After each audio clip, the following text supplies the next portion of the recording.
लगी हैं वहां पर, लेकिन हम मनोजिया लोईवाल के पास आपको लिए चलते हैं। मनोजिया लोईवाल इस समय ईटानगर में मौजूद हैं, लेकिन लगातार मनोजिया पूरे पूर्वोत्तर की जितनी भी सीटें हैं उस सब का आपने दौरा किया है और भारतीय जनता पार्टी तो सोच रही है कि इसका द्वार हमने खोल लिया है। यहाँ पर जिस तरह से गठबंधन करके जिस तरह से उसने अपने विस्तार का प्रयास किया है, उस सब के बीच किरण रिजिजू एक मंत्री के तौर पर जब वो वोट मांगने पहुंचे, उनका पूरा प्रचार भी आपने देखा है। क्या परिस्थितियां हैं वहां पर और पूर्वोत्तर का उत्साह क्या कह रहा है?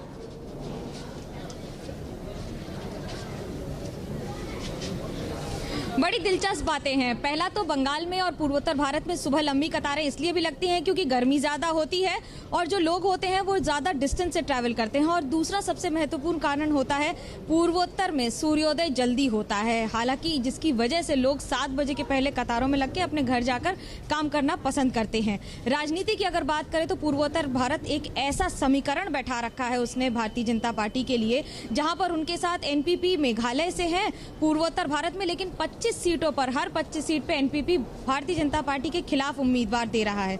लेकिन इसके पीछे भी स्ट्रैटेजी है। स्ट्रैटेजी ये है कि अगर कांग्रेस के क्रिश्चियन वोट अगर एनपीपी को मिल जाएंगे तो कांग्रेस का वोट शेयर कम हो जाएगा।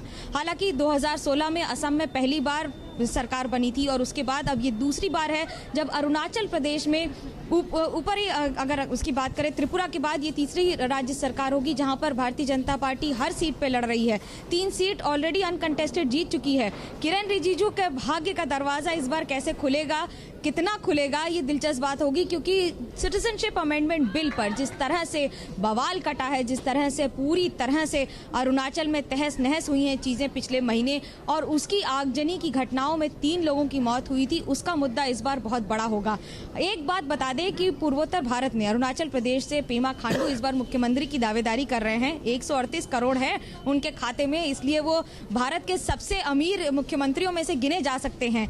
हालांकि अरुणाचल में आबादी मात्र 14 लाख होगी, वोटर मात्र 8 लाख हैं, लेकिन 2200 ईवीएम 2200 पोलिंग बूथ हैं और अब इस बार जनता फैसला करेगी कि आखिरकार कौन बनेगा मुख्यमंत्री और कौन यहां से जाएगा केंद्र में।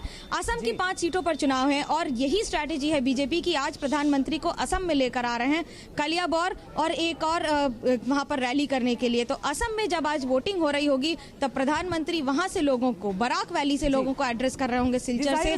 तो हालांकि स्ट्रैटेजी के साथ साथ अगर बात करें तो भारतीय जनता पार्टी ने बहुत फोकस काम किया है, इस समय आप कवर भी कर रही हैं। असम ही एक इकलौता राज्य बचेगा उस पूरे इलाके का जहां पर अभी वोटिंग बाकी रह जाएगी कुछ और सीटों के लिए। लेकिन मेरठ हम चलते हैं जहां से आनंद पटेल हमारे साथ जुड़ रहे हैं।